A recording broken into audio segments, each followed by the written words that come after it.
Well, good afternoon, Pipers. I had to get a piece of tobacco out of my mouth. That's a way to start a video now, isn't it?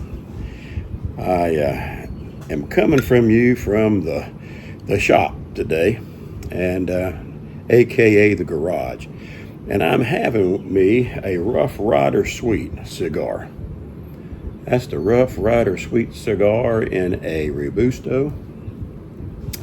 And just a great little cigar. Doesn't cost that much, probably about $5, $4.55 for the stick. It has a sweet tip on it.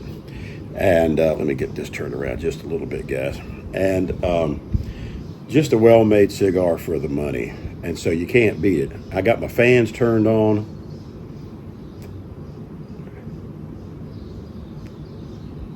And I'm going to set my cigar over here on my stand. But I just want to get on here and show you a little bit of what Bass Piper's been doing in the leather shop. And I'll take the camera around. I got you on my small little tripod that's sitting up on the big workbench table that I'm using for my layout of my leathers. And I'm sitting on the end, if you can see, well, I'll show you in a minute, where I'll do all my cutting, basic cutting and that stuff here for my small projects. But as I told you in the last video, I've been busy with things and just trying to get everything organized. I still got to get to my tools and get that done. I get started on my tools, guys, and then I get sidetracked with a leather project. But Bass Piper is staying busy, and I just wanted to show you a couple of things and why I haven't been on as much here in the last few weeks. I think I showed a few of these in my videos a while back. I can't remember, but if I did, forgive me. But I do want to show you guys a few little things that I've been working on and looking at some other avenues. But it's been an ongoing learning adventure for Bass Piper. A couple of the small things that I've been doing is these key fobs. These key fobs that look like this. I'm still fighting a piece of tobacco trying to come out of my cigar. And the back. But they are pretty neat. And I have the initial stamps and things that I can make initials and stuff in, or I got different types. I told you that I'm looking at the possibilities of getting a side thing going during the spring and summer at some rodeos with a good friend of ours. And these are some things and stamps that I've come across that I think will make good Western key fobs. A lot of people that are in the rodeos and stuff like that, they like having little pictures and little things, that commemorate what they do. But here's just some of them. I've got them stamped out on just one piece of leather, so you can kind of see what you got there. You see the mare and her colt, the cowboy riding a horse, got a cowboy hat, we got a horse head, and there's another one that I don't have on here, and it's a horseshoe. And so these are neat to put on key fobs and small things that people like to bookmarkers, things like that. But the other things that I've been doing is the coasters. I've been doing these in different colors. You can get red thread, yellow thread, black, brown, whatever color. I got different ones over there, and that's for my last name. I just made these for the house, just to see. I made me and Miss Bass Piper one. Miss Bass Piper's name is Davia, and so hers starts with a D. Of course, mine's Wade and it starts with a W. And so I made these and stamped out a little design in our coasters, and those are the ones that we use. She's got hers at her office where she works. I keep mine in the cigar lounge.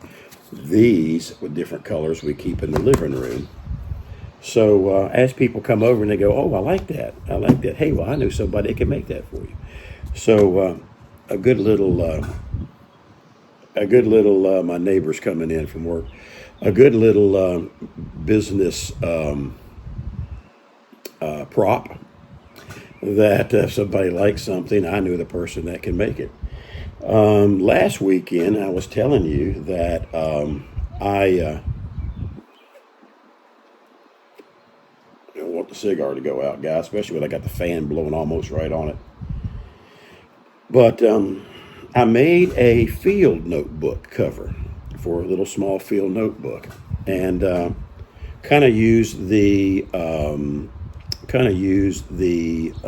quilt design like I did on the coaster I just showed you, and it looks like this, guys. And inside, when you open it up, it has the field notes, and it has a little spot right there for like receipts, stuff like that. If you somewhere you need a gas receipt or something, you can stick that in there. And but that turned out, I thought, pretty good. And so that's a cool little cover. The big thing that I've tackled last week as well, and into probably Monday, was I made my first belt from scratch. And here is my belt. I'll show you the belt Bass Piper made. And that is all hand stitched, dyed, burnished. It, see if you can see that.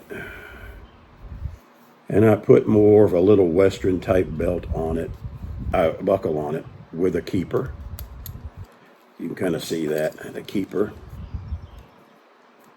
And then last night I worked on putting together, I got a brainstorm. I left this off in the original build, but it wouldn't leave me alone until I put the belt in on this.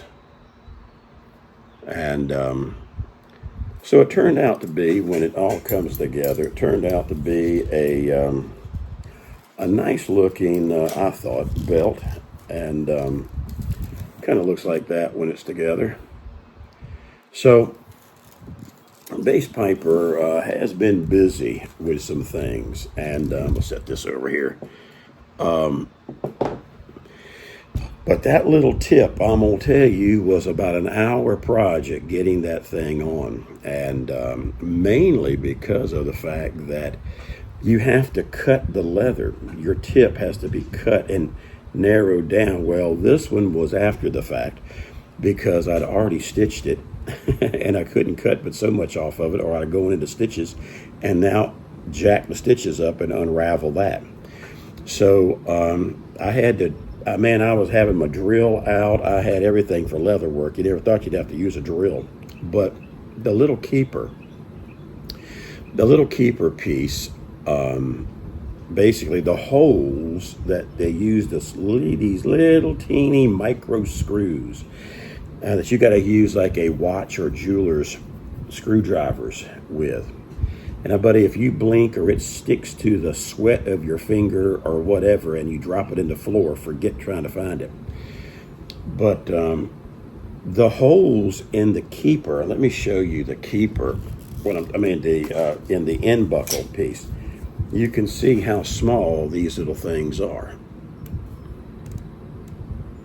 These things are bare because the hole that's in the end cap, or the end piece, was just a tad smaller. Whoever drilled them didn't drill them to the right size, and so it became a bare. I had to drill those out and then drill through my leather. Well, I had the plate on it, the end cap piece on it, so I could get the screws to sink, because they wouldn't like a screw tip that you would think it would cut leather while it's going in, so it would set and hold. I would screw on that thing and it would just bounce right back. It wasn't nothing going into the leather, so I had to help it by getting the starter hole in them. So these are things that I'm learning and learning curves. And the other thing is, with those little belt end keepers, they need to make maybe about, and this might be because this was a cheaper one, I don't know how the the expensive belt buckle sets cost, but these need to be almost like a 16th or maybe a 32nd of a little bit wider, because what's happening is when you have the belt, you have the buckle, and you put it in. The problem is you have to narrow that tip to get it in there and get it. You have to basically thin out your leather to be able to get that in that little slot. The problem is it's not coming across the belt clean. It jams up and it sticks where it's almost like your belt has a little lift, and then underneath, and then starts with your belt. So you have this little incline, and then, but if it was just a little bit wider, then when you put that tip in, then it would slide right on top of the belt clean. And so you're having to make adjustments with that. You're having to get out your X-Acto knives and trim and do this and do that and hope it works out right. So it's a tedious process, but it's been a good learning curve. And so, but anyway, I want to show you real quick. I couldn't show you, I was sitting down at the other chair the last video, but and I didn't have this in when I showed you the last video, but this is the new top Bass Piper's got here. Can you see the top here? This is a 4x8 cutting mat. It's a self-healing mat. And it actually, if you can see down, guys, I'll take you around. So pardon the bouncing, but you can see, let me take you around this way. You can see that if you can see down on this mat, you'll be able to see the squares and the scale. Every square is an inch square. And so it helps you with your measuring and stuff like that. This right here, of course, is just the setup that I have where I do my cutting. And I'm holding everything, hoping I'm getting it all in the picture. Right over here is where I'm doing my sanding and burnishing. And this is where my tools and stuff are. Right over there, you'll see a heat gun. My water, all of my stuff for burnishing, my Taconol, all this stuff that you use for burnishing, saddle soap, the Toconol here, in this little bottle here, water for spritzing. This is also good for burnishing. But then over here is where I am going to be doing all of my saddle stitching. I have a stitching pony here. I have a stitching pony over here. And then right here is where I do all the pounding of setting the, putting all of the holes, stitching holes in with my punches. I have an anvil with a piece of leather I've put on it. I've doubled up the leather that I can even use that. I can take this over to the big table when I'm doing the belts because they're so long, and I can actually do all of the punching in of the stitch holes with this. Right over here is just some drawers that I have with all the different rings and all the different snaps, and everything is labeled that I've got so far. Right here is just a big bucket here of what all my thread is in this. And so what I've got so far, I've got some fans hooked up here for me, and when the big fan's not working, I can use this one, turn this on when it's warm out here. This is my main stitching pony right here. So I hope you're getting some of that in the shot. But that's kind of where we're at right now, and I'll take you over to this. This is the next belt I'm going to be working on. This is going to be a black belt. Let me see if I can get this down. This is going to be a black belt. And I just got this in yesterday. This is the Gunslinger pattern design. And I'll be putting that hopefully on this one. And then stitching everything along, and stitching this design and everything as we go along. And then have a silver set, just like you saw this right here with this one for a brown belt. The other one will be a silver. In fact, let me show you. There I am. Let me show you what that's going to look like. I'm hoping all this gets in.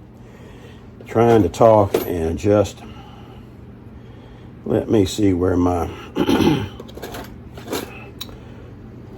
there it is. So my black belt will have this buckle on it with the silver, well, let me see here, with the silver, is that in the picture? There it is, the silver tip and the keeper. So anyway, guys, things are going around pretty good and doing pretty good in the leather, and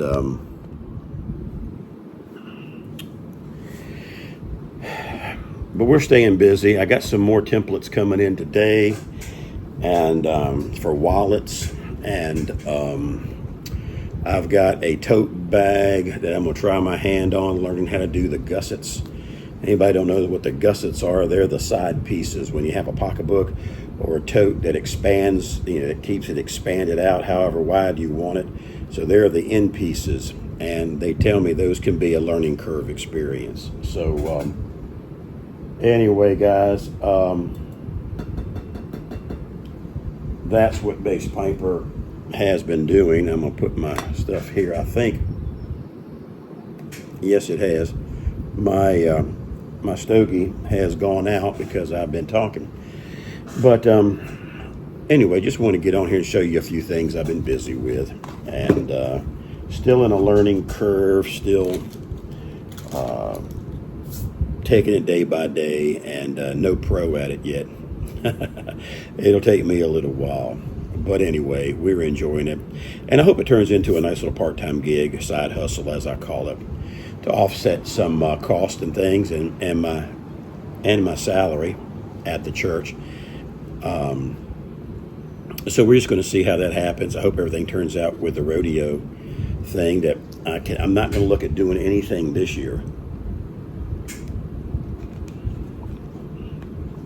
I'm going to be helping, me and Miss Base Piper's going to be helping at the rodeos, setting it up, selling, meeting the crowds out there, kind of dropping a feeler of what I'm going to be doing. And the next spring, it'll give me time to get some belts made, get more, versed at it, be able to put it out a lot quicker. Now, I will tell you, that was my first belt that I ever stitched. And as far as I'm concerned, it could be my last one. That took 4 hours to stitch that belt. Hand stitching. You had to go all the way around the belt, top and bottom. This is where you need a sewing machine. And what took me 4 hours to do, a sewing machine would do in 5 minutes. And if you were looking at belt output, that's a lot of belts.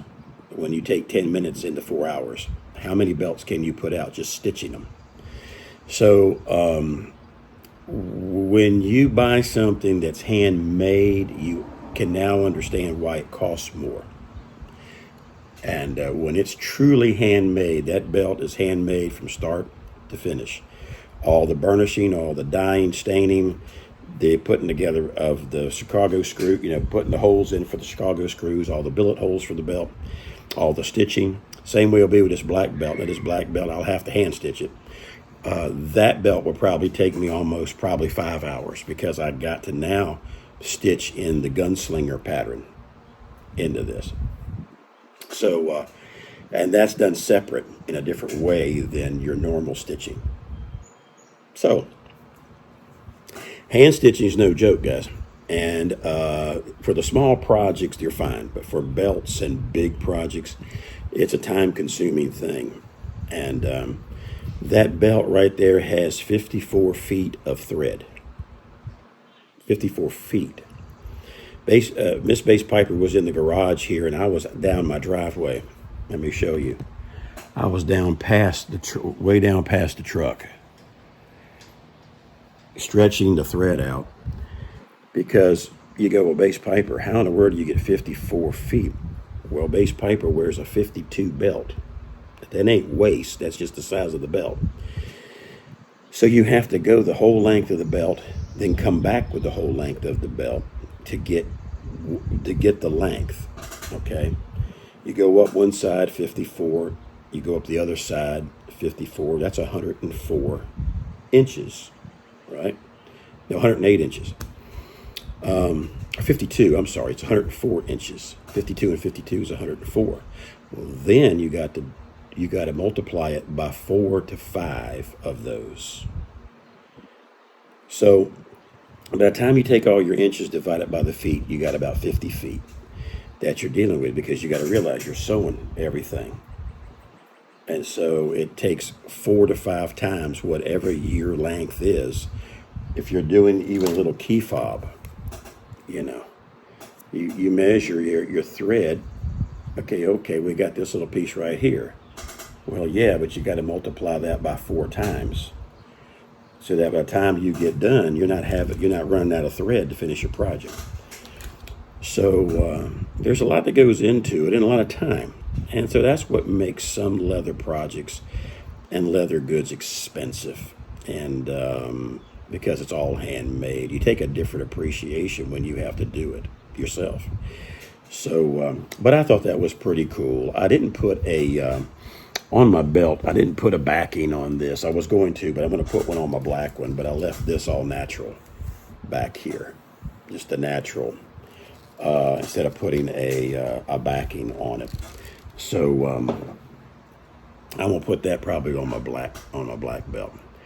But anyway, guys, it's been 21 minutes. I'm going to get on off of here. Bass Piper just wanted to show you a few things and have a stogie here for a few minutes out in the leather shop now, I can call it, /garage /tool shop. But everything is going good, and I hope everything's going good in your world.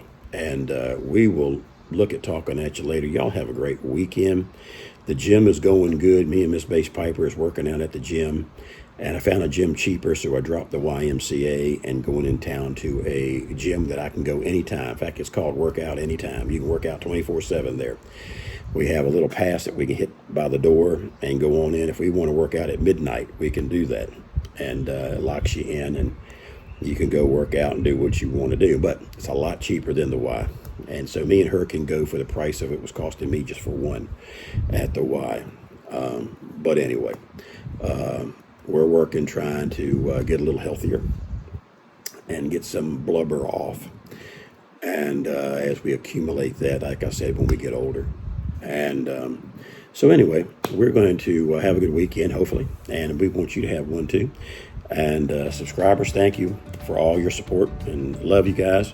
You guys have a great weekend, and hopefully maybe we'll see you next week. I'm still looking on which one to start on, whether cigars or my pipe tobacco that I want to start with a new series. So we're just kind of weighing that out in between trying to learn leather and make projects. So anyway, we will talk with you guys later. Until we meet again, relax, have your pipe, have your stogie. Don't forget the many blessings God gives us each and every day. You guys have a great one. We'll talk later. Bye-bye.